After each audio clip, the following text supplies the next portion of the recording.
Informasi berikut ini bagi sebagian orang mungkin tidak disukai, bagi sebagian orang mungkin tidak diperdulikan, bagi sebagian orang lagi bisa membuat Indonesia negatif citranya di mata dunia. Beberapa jam setelah Indonesia memutuskan memberikan suara dengan pernyataan no atau tidak mendukung R2P di sidang PBB, Lembaga Keuangan Dubai dan beberapa lembaga keuangan yang rencananya mendukung Indonesia Investment Authority atau SWF ala non-MMT menarik mundur dukungan mereka. Sehingga rencana besar SWF bisa gagal seperti rencana pemindahan ibu kota yang melambat bahkan berkesan mulai dilupakan oleh yang melakukan inisiasinya. Pastinya banyak yang tidak percaya bahwa keputusan keberangkatan haji di Indonesia ke Mekah yang sudah 2 tahun ini ditunda adalah keputusan politik. Juga ketika tim All England kita tidak dapat izin bertanding, ini masalah politik. Tapi banyak yang tidak percaya, alias kebijakan politik Indonesia kental miring ke satu sisi membuat sisi berlawanan mulai dalam tanda petik melakukan sesuatu unjuk kekuatan. Akhirnya hanya Tiongkok yang BUMN-nya mau bekerja sama dengan BUMN Indonesia. Hanya vaksin Tiongkok yang besar jumlahnya yang mau disediakan untuk Indonesia. Adakah informasi sekilas ini ada benarnya atau praduga tak ada alasan seperti info yang disampaikan para buzzer bayaran ahli pecah belah bangsa ini? Apa itu R2P yang dijawab oleh Indonesia no dengan alasan yang mengada-ngada, lebih tepatnya maksa alias vote no-nya biar berkesan tidak membela kakak tertua Indonesia saat ini yang bernama Tiongkok. R2P adalah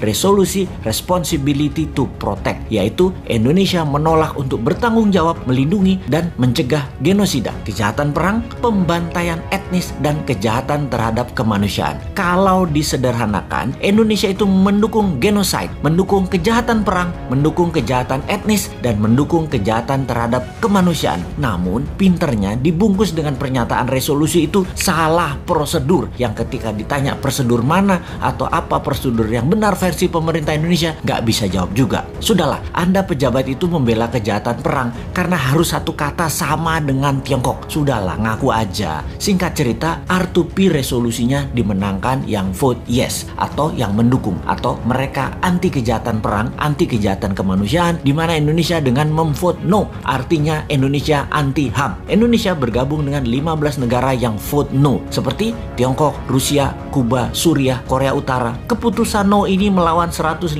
negara yang memvote yes seperti Jepang, Amerika, Timor Leste, Malaysia, Spanyol, New Zealand, Australia, Myanmar, Filipina dan lain sebagainya. Alias di regional, keputusan no Indonesia sejalan dengan keputusan kakak tertua Tiongkok yang berbeda dengan keputusan negara tetangga Indonesia seperti Australia, Papua Nugini, Timor Timur, Malaysia dan Filipina. Hebat keputusan yang berani sekali itu. Ini sudah menunjukkan Indonesia nggak kompak dengan ASEAN dan regional tetangganya. Oke lah, apapun itu semuanya sudah diputuskan dalam politik luar negeri. Dan inilah yang jadi masalah ketika kebijakan negara beda dengan mainstream atau jalur utama. Jadi berhaji dilarang, mudah-mudahan bukan pesanan Amerika ke Saudi ya. Benar-benar mudah-mudahan karena alasan lain. Seperti apa? Duit hajinya nggak ada misalnya. Kepake sama proyek apa gitu. Ya mudah-mudahan bukan tekanan negara lain. Gawat soalnya kalau itu artinya. Jadi ketika banyak negara tarik diri, tidak kasih investasi ke proyek Indonesia, bukan karena tekanan negara superpower, tapi memang proyek investasinya tidak menguntungkan, atau bunga pinjaman IMF yang rata-rata negara lain dapat 4%-an, Indonesia 2% lebih mahal, sekitar 6%-an, sehingga bunga pinjaman yang dibebankan ke APBN hampir senilai 290